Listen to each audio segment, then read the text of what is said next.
Abraham, last night, before I went to sleep, I was listening to the recording of one of your seminars. And in that recording, you told a story about Jerry. And the story about Jerry was that he went to something in Canada many years ago, and he decided that in that thing, he wanted to have his picture taken with the Prime Minister. And he did his process and stayed in the vortex, and life took hold, and lo and behold, he got his picture taken with the Prime Minister of Canada. In a totally different way than he planned. We'll tell you the story briefly.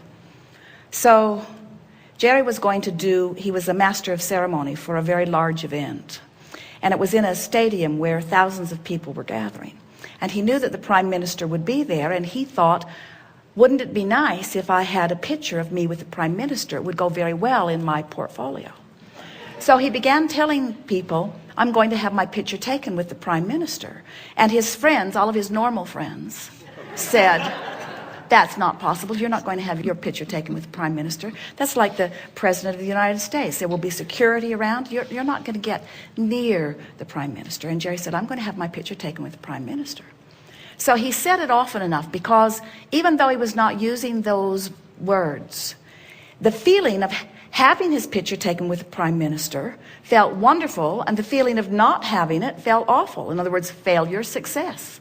So I continued to say, I'm going to have my picture taken with the Prime Minister. He said it to everyone who came near him.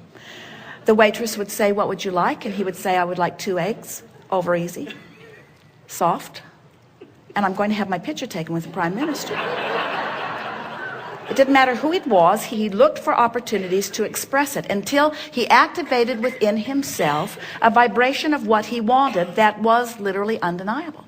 So then, in an out-of-the-vortex moment, he called a photographer and said, I'm going to have my picture taken with the Prime Minister, and I want you to take the picture. And the man said, you're not going to have your picture taken with the Prime Minister. And Jerry said, yes, I am. I'm going to be the master of ceremony, and the dignitaries will all be on the stage, and I will walk across the stage, and I will trip. He has a very good tripping act he can do. I will trip, and I will fall into the lap of the Prime Minister, and he will reach up to catch me, and when he does, I'll grab his hand, and you get the shot.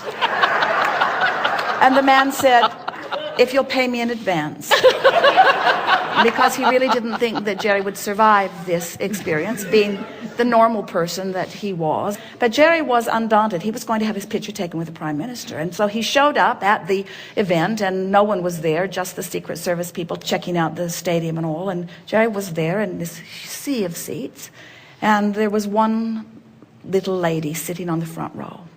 And Jerry went right over and sat right next to her. There were only 2 people sitting in this huge stadium, and she said, hello, and Jerry said, I'm going to have my picture taken with the Prime Minister. And she said, you are?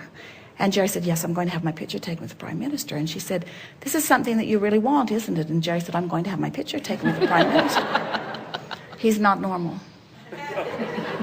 And she said, well, my son is one of the ministers of Parliament. I can arrange that for you if you would like. And so when they all got there, she set it up, and they have very wonderful pictures of Jerry with the Prime Minister. Because Jerry was going to have his picture taken with the Prime Minister. And all day, every day, there are desires that you hold and people all around you who don't believe that that is likely. And when you listen to the normal people who don't believe that that is likely, one of 2 things happens. Either they train you to not believe it's likely, or you feel resentful of them trying to hold you back, and in either case you're out of the vortex, and in either case you don't get what you want, you see. So my question is this. There's no time for you now. There's always time for me. Jerry was working in a sort of a time-bounded situation where he was there with the Prime Minister for 2 days or a day or whatever it was, and so he was able to continue his thought process, and I know how seemingly strange events fall into place and things happen. I mean, that's totally my life, lived like that.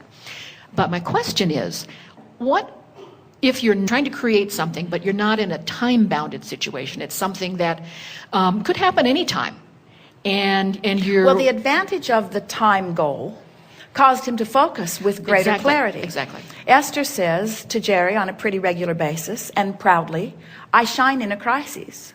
And we say, yes, because the crisis makes you focus. Right. So whatever it takes to cause you to focus, in other words, you can set your own boundaries if you want to. We're not big encouragers of that, because usually when you place time restrictions on things, while it might make you focus more, it usually makes you focus negatively more. That was my point. Because it makes you feel shortage of time. And that shortage of time or shortage of resources pulses pretty loud within you. Yeah. And it's easy for you to continue those vibrations even though you don't want to, Yeah. and even though they don't serve you. Yeah. So we are not advocates at all about putting those restrictions. And yet, when you think about it, one of the things that makes this time-space reality so valuable to you is that it causes you to focus. In other words, your life causes you to focus. Your life causes you to focus, which causes you to ask. And that's a good thing. How do you integrate time and the vortex? Well, in the vortex, you are timeless. Yes. In this sense. We know that's sort of hard to get your thoughts around. When you live in a dimension where we are rendezvousing at certain times, we are together for a certain amount of time, it does afford a large number of people to focus simultaneously and be productive in that way.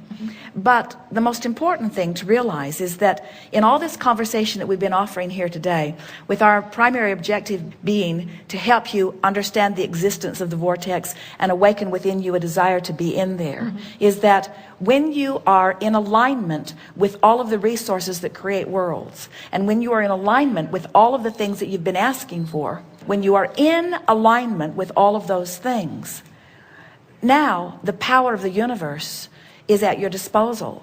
The leverage is just extreme. In other words, one who's in alignment with source or connected to that source energy or offering no resistance, or we're saying these in as many different ways as we can, or in the vortex. Someone in the vortex is more powerful than millions who are not.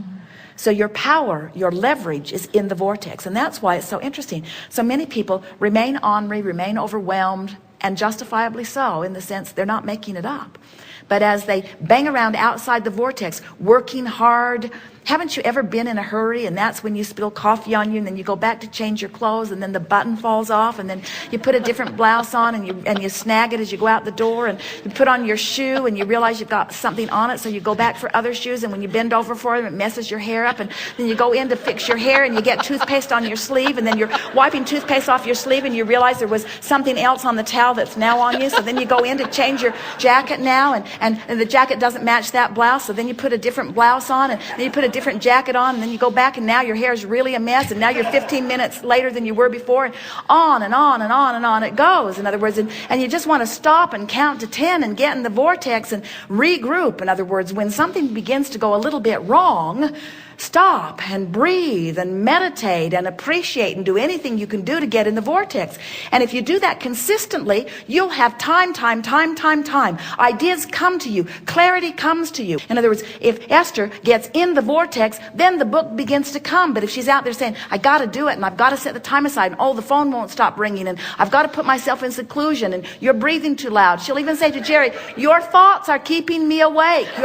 You're thinking. In other words, when you're outside the vortex, nothing can go well, you see. And when you're inside the vortex, everything does. You have power and energy and alignment.